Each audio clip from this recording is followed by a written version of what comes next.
friends, நம்ம இன்னைக்கு பார்க்க போறது என்னன்னு பாத்தீங்கன்னா ஹிந்து ரிலிஜியஸ் எக்ஸாம்ல வரக்கூடிய இம்பார்ட்டன்ட் டாபிக், அதாவது உடம்பின் வகைகளும் ஆன்மாக்கள் அப்படிங்கறத பத்தி தான் படிக்க போறோம். அதாவது உடம்பின் வகைகள்ல சரீரம் அப்படின்னு சொல்லுவோமே, அது என்னன்னு பாத்தீங்கன்னா தொடர்ந்து அழிந்து கொண்டிருக்கக்கூடிய ஒரு பொருள் தான் நம்ம என்ன சொல்லுவோம் அப்படின்னா சரீரம் அப்படின்னு சொல்லுவோம். சரீரத்துல நிறைய வகையா சொல்லியிருக்காங்க.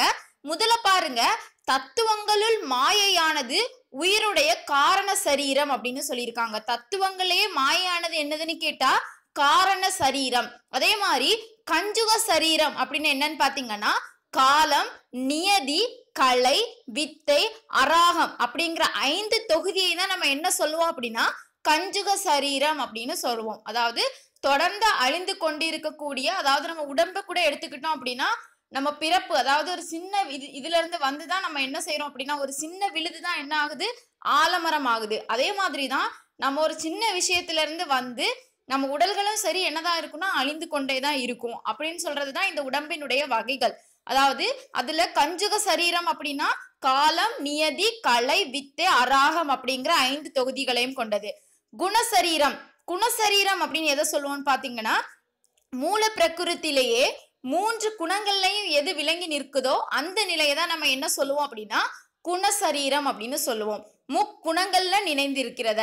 அதே மாதிரி பரசரீரம், பரசரீரம்னா என்னதுன்னு பாருங்க, காரண சரீரம், கஞ்சுக சரீரம், குணசரீரம், இந்த 3 சரீரமும் சேர்ந்து உயிருக்கு மிக நெருக்கமாய் அமைந்துள்ளதுதான் இந்த பரசரீரம் அப்படின்னு சொல்லுவோம். அந்த காரண சரீரம் என்னன்னு பார்த்தோம், கஞ்சுக சரீரம் என்னன்னு பார்த்தோம், குணசரீரம் என்னன்னு பார்த்தோம்.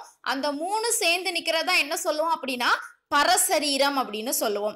அந்த பரசரீரத்துக்கு மேல இருக்கக்கூடிய சூக்கும பூதம் அப்படிங்கிற தன்மாத்திரை 5 மனம், புத்தி, அகங்காரம், இதை எல்லாத்தையுமே சேர்த்தது நம்ம என்ன சொல்லுவோம் அப்படின்னா அகக்கரண சரீரம் அப்படின்னு சொல்லுவோம். ஏதாவது சூக்கும பூத அப்படின்னு சொல்லக்கூடிய தன்மாத்திரை 5, மனம், புத்தி, அகங்காரம், இது எல்லாமே சேர்ந்து என்னது அகக்கரண சரீரம் அப்படின்னு சொல்லியிருக்கு. அதே மாதிரி 8 தத்துவங்களால் ஆன அந்த அகக்கரண சரீரம் அமைந்த நிலையை தான் என்ன சொல்லுவோம் அப்படின்னா புரியட்டகம் அப்படின்னு சொல்லுவோம். இந்த 8 தத்துவங்கள் என்னலாம் அப்படிங்கிறது விக்கிபீடியால போட்டிருக்காங்க, நீங்க ரீட் பண்ணி பாருங்க. நான் டீட்டெயில்ஸா சொன்னேன் அப்படின்னா நிறைய டைம் வீடியோல எடுக்கும், உங்களுக்கு நிறைய பாக்குறதுக்கு கஷ்டமா இருக்கும். இந்த 8 தத்துவங்களால் அந்த அகக்கரண சரீரம் அமைந்த நிலையை தான் நம்ம என்ன சொல்லுவோம் அப்படின்னா புரியட்டகம் அப்படின்னு சொல்லுவோம். இந்த அகக்கரண சரீரத்தை வேற சொல்லியிருக்காங்க பாருங்க. அதாவது கனவு நிலையில நம்மளுடைய உணர்வும் அது போக நுகர்ச்சியும் உண்டாக காரணமான சரீரத்துடைய பெயர் தான் என்ன சொல்லுவோம் அப்படின்னா அகக்கரண சரீரம் அப்படின்னு சொல்லி. அதாவது கனவுல நமக்கு தோன்றக்கூடிய உணர்ச்சிகள், நுகர்வுகள், இது எல்லாத்துக்குமே காரணமான சரீரம் என்னதுன்னு பாத்தீங்கன்னா இந்த அகக்கரண சரீரமா சொல்லியிருக்கு.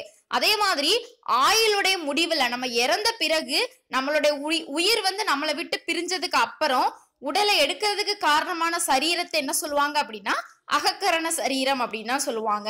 அதே மாதிரி அடுத்தது சொல்லியிருக்காங்க பாருங்க, ஸ்தூல சரீரம்.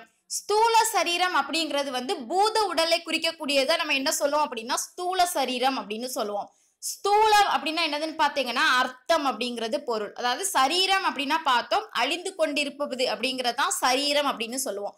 அதாவது நினைவு நிலையில போக நுகர்ச்சிக்கு காரணமா அமையக்கூடிய பருவுடம்பின் பெயரை தான் நம்ம என்ன சொல்லுவோம் அப்படின்னா ஸ்தூல சரீரம் அப்படின்னு சொல்லுவோம். இதுல காரண சரீரத்தை என்ன சொல்லுவோம் அப்படின்னா ஆனந்தமய கோஷம் அப்படின்னு சொல்லுவோம். இதுல இருந்தா கொஸ்டின் கேட்பாங்க, கஞ்சுக சரீரம்னா என்ன, அகக்கரண சரீரம்னா என்னன்னு மேட்ச் தி ஃபாலோயிங் மாதிரி கேட்டிருக்காங்க. சோ பாத்துக்கோங்க, காரண சரீரம் அப்படின்னா ஆனந்தமய கோஷம், கஞ்சுக சரீரம் அப்படின்னா விஞ்ஞானமய கோஷம், குணசரீரம் அப்படின்னா மனோமய கோஷம், அகக்கரண சரீரம் அப்படின்னா பிரணமய கோஷம். அகக்கரண அப்படின்னா சூட்சும உடல்ல தான் சொல்லியிருக்கு. ஸ்தூல சரீரம் அப்படிங்கிறது உயிரை பத்தி சொல்லியிருக்கு, அதை அன்னமய கோஷம் அப்படின்னு சொல்லுவோம். பாசங்கள் எல்லாம் நீக்கி இறைவன் கிட்ட நிக்கிறதா என்ன சொல்லியிருக்கு அப்படின்னா முதல்வன் இலக்கணம் அப்படின்னு சொல்லியிருக்கு. நல்லா படிச்சுக்கோங்க.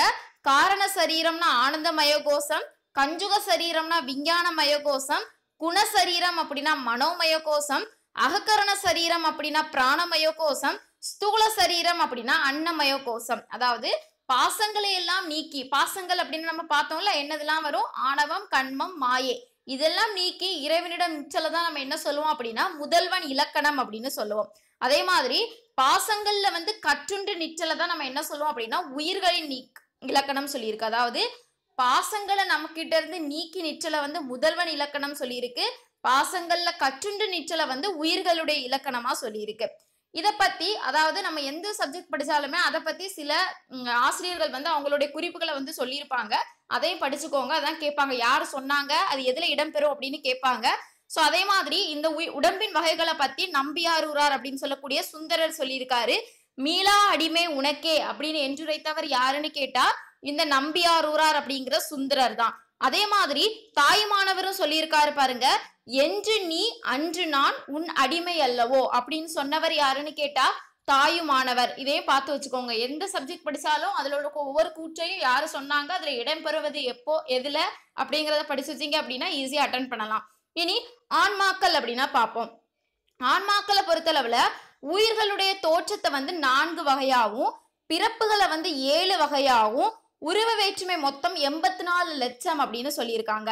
இந்த 4 வகை தோற்றம் அப்படின்னா என்ன அப்படிங்கறது பார்ப்போம். இந்த கொஸ்டின் எக்ஸாம்ல கேட்பாங்க. அதாவது 4 வகை தோற்றம் அப்படின்னு சொல்லும் போது முதல்ல வந்து அண்டஜம்.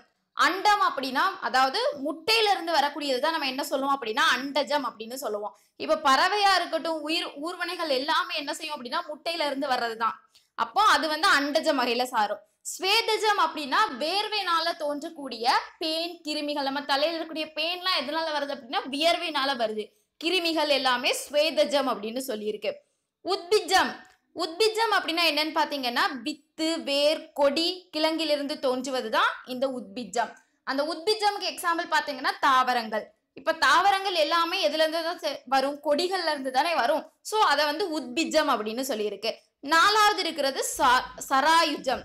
சராயுஜம் அப்படின்னா என்னன்னு பாத்தீங்கன்னா கருப்பையிலிருந்து தோன்றுவதுதான் சராயுஜம் அப்படின்னு சொல்லுவோம். இப்ப மனிதர்களா இருக்கட்டும் சரி, விலங்குகளா இருக்கட்டும் சரி, எல்லாமே கருப்பையில இருந்து வரக்கூடியதுதான். சோ அதனால சராயுஜம். இந்த 4 ரொம்ப இம்பார்ட்டன்ட் கொஸ்டின்ஸ், இதையும் பார்த்து வச்சுக்கோங்க. இனி 7 வகை பிறப்புகள் அப்படின்னு சொல்லும் போது என்னெல்லாம் வரும்னு பாத்தீங்கன்னா தேவர், மனிதர், விலங்குகள், தாவரங்கள் அப்படின்னு சொல்லியிருக்கு. இதுல தேவர் அப்படின்னு சொல்றது வந்து மொத்தம் 11 லட்சம், மனிதர்கள் வந்து 9 லட்சம், விலங்குகள் வந்து 10 லட்சம், தாவரங்கள் வந்து மொத்தம் 19 லட்சம். இது நாம் படிச்சு வச்சுக்கோங்க. இதுல தாவரம் அப்படின்னு சொல்றது வந்து அசரம் அப்படின்னு சொல்லுவோம், அல்லது நிலையியல் பொருள் அப்படின்னு சொல்றது வந்து இந்த தாவரம் வகையை சார்ந்ததுதான். தாவரம் இன்னொரு பேர் என்னன்னு கேட்டா அசரம் அல்லது நிலையியல் பொருள் அப்படின்னு சொல்லுவோம். அதாவது தாவரம் தவிர நம்ம என்னெல்லாம் பார்த்தோம்? தேவர், மனிதர், விலங்குகள், மற்ற ஏனைய பிறப்பு பொருட்கள் எல்லாத்தையுமே என்ன சொல்லுவோம் அப்படின்னா சங்கமம் அல்லது சரம் அப்படின்னு சொல்லுவோம். நல்ல ஞாபகம் வச்சுக்கோங்க. சரம் அப்படின்னா மத்தது வரும், அசரம் அப்படின்னா தாவரத்தை சொல்றதுதான். இதுல உறங்குவது போல சாக்காடு, உறங்கி விழிப்பது போல பிறப்பு அப்படின்னு சொல்லவர் யாருன்னு கேட்டா திருவள்ளுவர் திருக்குறள்ல சொல்லியிருக்கு. உறங்குவது போல சாக்காடு, உறங்கி விழிப்பது போல பிறப்பு அப்படின்னு. அதாவது இதை பார்த்து வையத்து இறந்தாரை எண்ணி கொன்றற்று அப்படின்னு சொன்னது யாருன்னு கேட்டா திருவள்ளுவர் தான் திருக்குறள்ல சொல்லியிருக்காரு. எந்த சப்ஜெக்ட் படிச்சாலும் அதை யாரு சொல்லியிருக்கா, எதை பத்தி சொல்லியிருக்காங்க, எதுல சொல்லியிருக்காங்க அப்படிங்கிறத படிங்க. அதுல இருந்து 2 அல்லது 3 கொஸ்டின்ஸ் கேட்பாங்க. தேங்க்யூ ஃப்ரெண்ட்ஸ், தேங்க்யூ ஃபார் வாட்சிங் திஸ் வீடியோ. இந்த வீடியோ உங்களுக்கு பிடிச்சிருந்துச்சுன்னா லைக் பண்ணுங்க, ஷேர் பண்ணுங்க, சப்ஸ்கிரைப் பண்ணுங்க. சப்ஸ்கிரைப் பண்ணும்போது பக்கத்துல இருக்கிற பெல் ஐக்கானை சேர்த்து கிளிக் பண்ணுங்க. அப்படின்னா நான் போடுற வீடியோஸ் உங்களுக்கு உடனுக்குடன் நோட்டிபிகேஷன்ல வரும். Thank you friends.